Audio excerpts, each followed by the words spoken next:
Hello and welcome to Module 6, Creating a Quick Guide for Immediate Response Activities. My name is Tiffany and I will be your instructor for this module. For those who I haven't met, I have worked for the Division of Homeland Security and Emergency Management for over 16 years and am now currently a grants administrator overseeing disaster and non-disaster grants. I also have my master's in public history with a focus on emergency response and preparedness for cultural heritage organizations. As you'll see, events can happen at any time and anywhere. The picture featured on this first slide is the fire at the Brazil National Museum.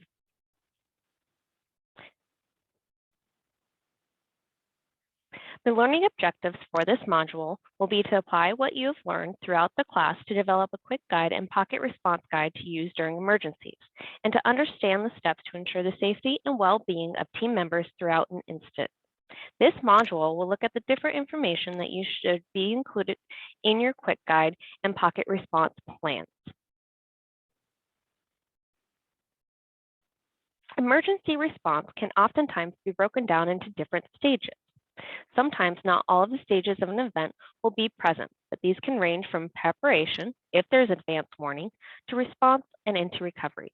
Your quick guide and pocket response guide will mainly deal and help with the preparation immediate response stages to different events.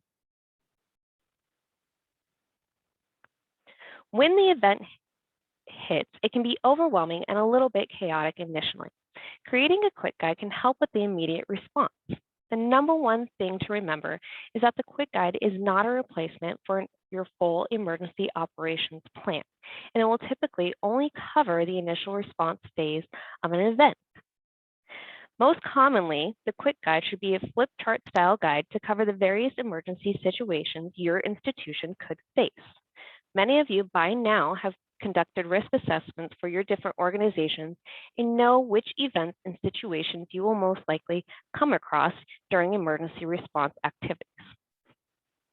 As the picture example shows, different colors for each tab heading can help differentiate the types of events for quick, easy reference. This is just one example of what your quick guide could look like. You should condense the steps from your EOP into easy to follow step-by-step bulleted instructions or some sort of checklist style. The other important note is that the quick guide should be placed in multiple, easy to find locations throughout your institution. The safety of staff and patrons should be the number one concern when responding to any event situation, and this should be notated in each event tab of your quick guide. That means evaluating if the event will require evacuation or staying in place until an all clear is given. The different situations that you could face range from natural disasters to physical threats to even event-specific types of threats. Here we'll look at different natural disasters and the things to consider when creating your quick guide. One of the things that you should initially look at for each different type of situation is whether you should evacuate your institution or if you should stay in place, and that will definitely be dependent on each separate event and should be addressed individually. The first one we'll discuss is an earthquake. As a photo of the road shows, this is from the 2018 November earthquake here in Alaska in the Matanuska-Susitna Borough. One of the things that your plan should address is what to do during and immediately after the earthquake. During the earthquake, you should drop, cover, and hold. And then, immediately following the situation, you will assess whether you need to evacuate your institution and if it can be done so safely. This will also be dependent on different types and severity of your earthquake. If it's a mild earthquake, you will consider having a checklist that talks about what a mild earthquake would be, such as light tremors, and how to quickly inspect any of your collections following the event and any of your exhibits for shifting or damage. A severe earthquake may include more visible damage to the facility, and you should consider notating if you would need immediate evacuation once it is safe to do so, and securing this facility until it can be inspected. Other things to consider having in the guide would be where shutoffs for gas and water and how to shut these off and the different locations marked on a map if that is okay to do so for your institution. Another common event we face here in Alaska is flooding. This picture shows from the 2020 spring floods in the Paimu. Sometimes you're able to prepare for a flood if you have advance warning that it's coming, and you can help mitigate some of the damage that may occur to your facility and to your collections. It may be worth it to include in your quick guide the steps and instructions, if time allows, to prepare. Again, you should also address safety issues such as avoiding standing or flowing water in your quick guide.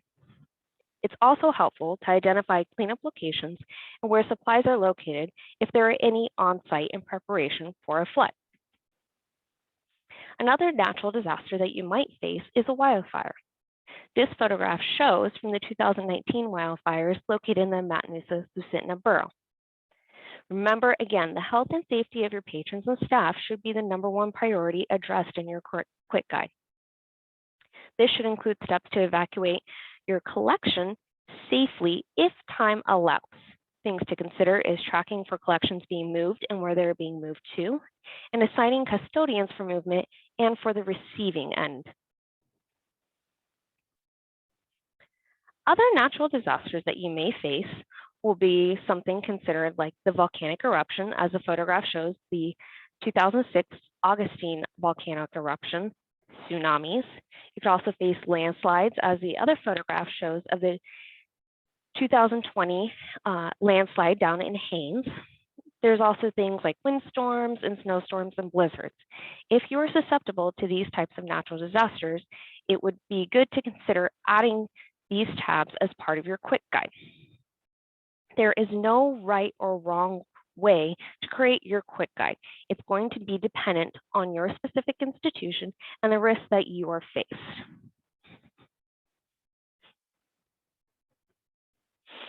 Another thing to consider for your quick guide are the different types of physical threats that you may face.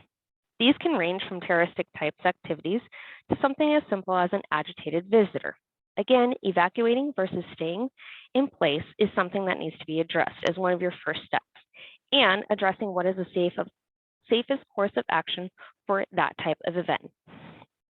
Specifically, for an active shooter, it's standardly taught to evacuate if possible. If not, then you hide and shelter in place, and as a last resort, fight. Consider adding to your quick guide procedures for contacting authorities and for locking down your facility or locking off different portions of your facility if you can and it is safe to do so.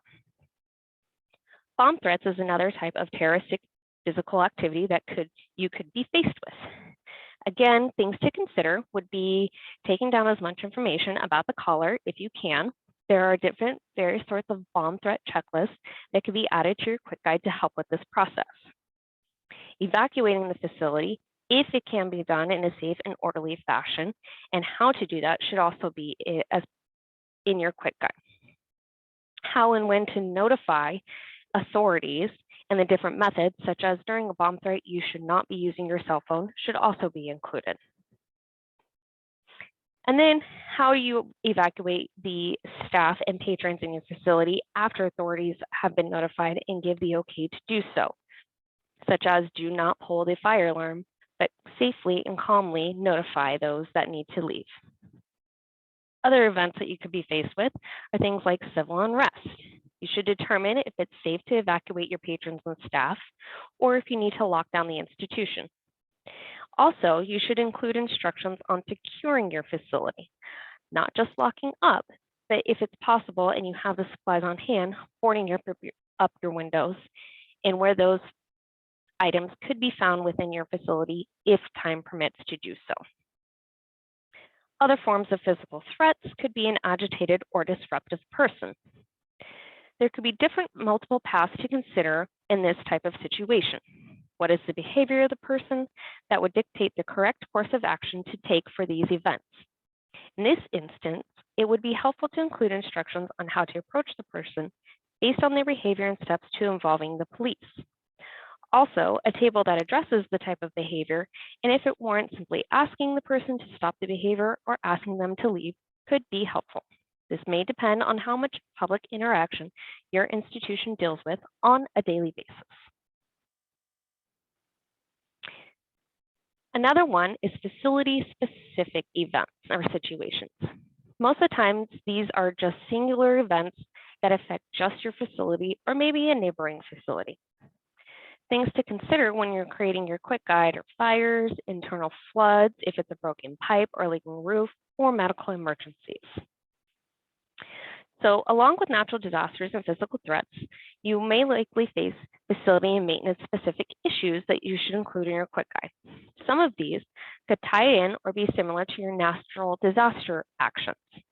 If it's easier and makes sense for your facility, you could combine some of these into one tab. If you do create separate tabs for these situations, they could easily be copied and adjusted from your checklists from previous tabs. You do not need to create or reinvent the wheel for each tab.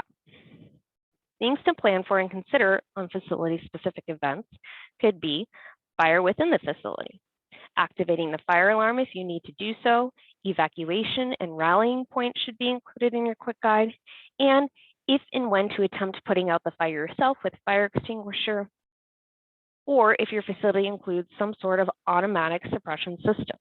All of these should be notated in your quick guide. Another situation you could face is burst pipes, which could cause flooding.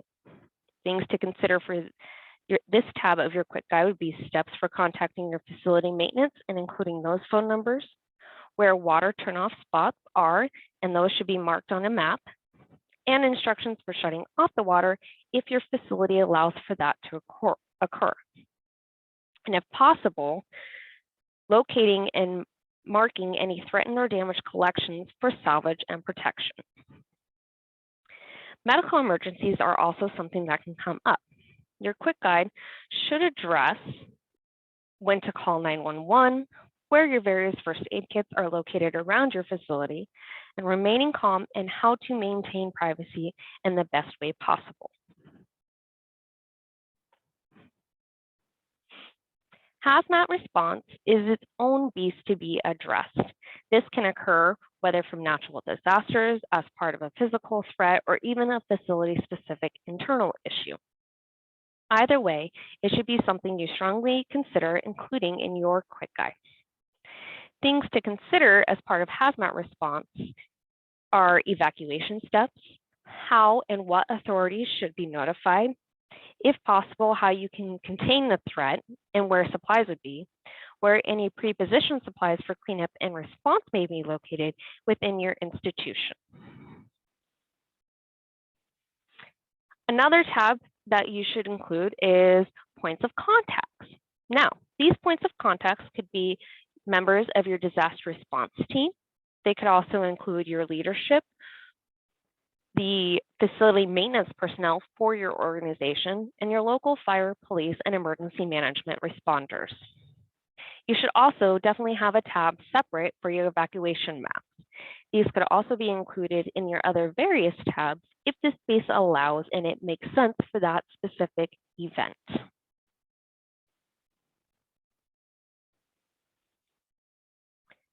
Another helpful tool for condensing your emergency operations plan into a quick response plan is the Pocket Response Plan. The Council of State Archivists has created a template and guide for making a pocket response plan for your institution. The most important factor of this is it's meant to be small enough to fit inside your wallet or purse easily, so it can be accessed no matter where you are. It will not contain all the information you need, but should cover the main most important aspects of your emergency response plan. They provide a step-by-step guide on their website on what information to collect for your plan and how to format and fold it. Most of this information should already be identified in your larger emergency operations plan for your institution. The Pocket Response Plan has two different sides that can be broken down into contacts versus actions.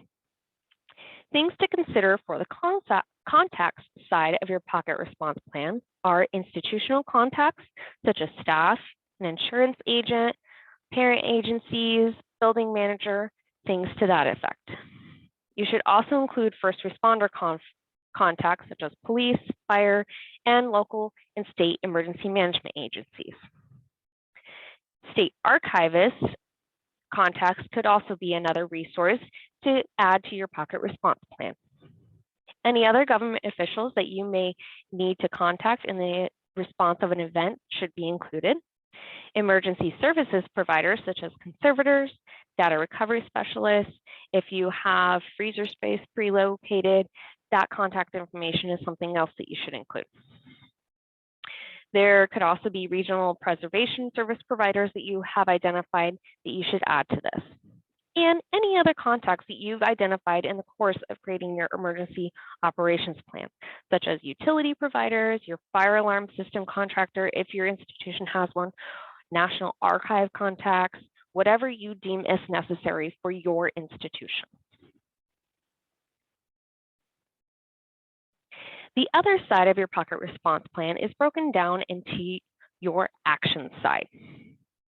And this will include the immediate response steps for any event. It will include contacts that you must notify as soon as possible, the steps to activating your disaster plan, and if you need to evacuate your facility, how to do that.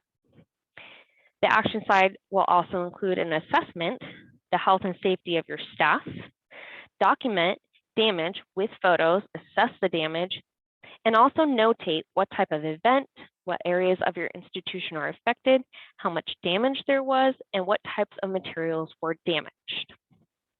In the communications section, you will want to notate the steps for establishing your channels of communication to your local emergency manager, to your insurance agent, any recovery services that you have contracts set up with or know of, and should also include a step to update your website with your institutional status if you need to close your facility or if you have changed your hours in response to the event. Another form of the action is your collection salvage.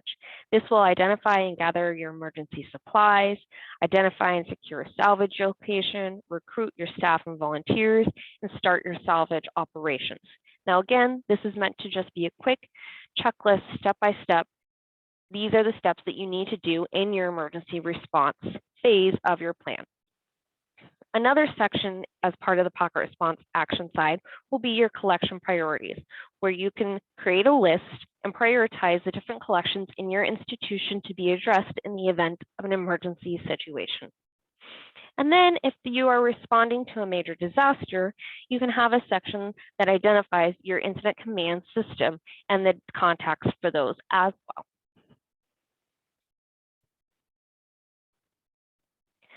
This concludes the presentation for Module 6. Hopefully you have come to better understand what a quick guide and pocket response plan are and what information to gather and consider including. Remember, it is not meant to be a replacement for your emergency operations plan, but instead it is a tool to condense down the information needed for the response portion of an event. Also remember that life and safety of patrons and staff is the #1 priority for any situation. Thank you.